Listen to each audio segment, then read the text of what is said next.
அனைவருக்கும் அன்பான வணக்கங்கள்.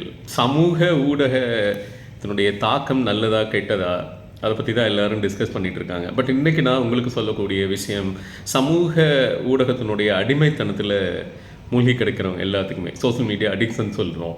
இதனுடைய பாதிப்பு எப்படி இருக்கும்? ஸோ ஒன்று இந்த மன அறிவுத்திறன் பாதிக்கும். அதாவது ஐக்கியூன்னு சொல்கிறோம் பார்த்தீங்கன்னா, இது குறைஞ்சிரும். இதனால் கவனக்குறைவு இருக்கும். இன்னொன்று ஆழ்ந்த சிந்தனை, நம்ம பிரெயினை நம்ம பயன்படுத்தக்கூடிய விதம் மாறிடுது. இன்னொன்று நேரம் விரயம். டைம் மேனேஜ்மெண்ட் தான் ரொம்ப முக்கியம். வாழ்க்கையில் சாதிக்கிறவங்க அவங்களோட டயத்தை எப்படி எஃபெக்டிவாக யூட்டிலைஸ் பண்ணாங்க, அதில் தான் சாதனை இருக்குது. ஆனால் இங்கே நிறைய நேரம் விரயம் பண்ணுறோம். நீங்கள் உதாரணத்துக்கு ஒரு ஒரு ஒரு 2 கோடி பேர் பார்த்தீங்கன்னா டெய்லி ஒரு 5 மணி நேரம் வேஸ்ட் பண்ணாங்கன்னா பார்த்துக்கோங்க. நீங்கள் மல்டிப்ளை பண்ணிக்கோங்க, எவ்வளவு ப்ரொடக்டிவ் ஹவர்ஸ் வேஸ்ட்டாக போகுது.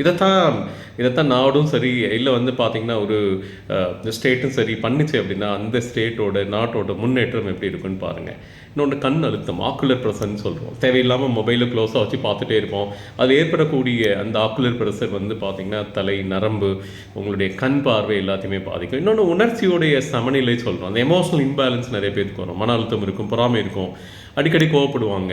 இன்னொன்று மனச்சோர்வு ஏற்படும், டயர்டாக ஃபீல் பண்ணுவாங்க. இன்னொன்று தூக்கம் குறைபாடு. மனிதனுக்கு ரொம்ப உன்னதமான விஷயம் என்ன பார்த்தீங்கன்னா சிரிப்பு, தூக்கம். இந்த ரெண்டுமே ரொம்ப ரொம்ப முக்கியம். இந்த ரெண்டுமே பாதிக்கப்படும். இன்னொன்று சமூக உறவுகளுடைய பாதிப்புன்னு சொல்கிறோம். ஒரே வீட்டில் இருப்பாங்க, ஆனால் அவங்களுக்கு பேசுகிறதுக்கு நேரம் இருக்காது. ஏன்னா அந்த மொபைலில் மூழ்கி கிடப்பாங்க. உற்பத்தி திறன் இதே தான்.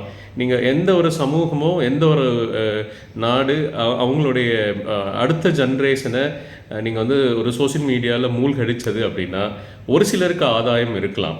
ஆனால் அந்த சமூகம் ஒரு 5 ஆண்டுகள் 10 ஆண்டுகள் பின்னோக்கி தள்ளப்படும். இதை பொதுமக்கள் மனசில் வச்சுக்கணும். தன்னம்பிக்கை குறையும். நம்மளுடைய குழந்தைகளுக்கு தன்னம்பிக்கை குறையும். மற்றவரோட ஒப்பிட்டு மன அழுத்தம் வரும், மனநலம் பாதிக்கும். அதாவது அவங்களுடைய டிப்ரெஷன் போன்ற பிரச்சனைகள் இருக்கும். இதெல்லாம் நீங்கள் முடிச்சு கட்டணும் அப்படின்னா தயவு செஞ்சு சோசியல் மீடியாவில் பரப்பக்கூடிய விஷயங்களையோ இல்லை சோசியல் மீடியாவில் பார்க்கக்கூடிய விஷயங்களையோ சோசியல் மீடியாவில் பயன்படுத்தக்கூடிய நேரத்தையே குறைத்து உங்களுடைய வாழ்வை மேம்படுத்த, திறமையை வளர்த்து வாழ்க்கையில் முன்னேறுவதற்கான ஒரு பட்டறிவை வளர்க்கக்கூடிய சூழ்நிலையை ஏற்படுத்துவது தான் நன்றது. வணக்கத்துடன் பேராசிரியர் கற்பசுவாமி ராமநாதன்.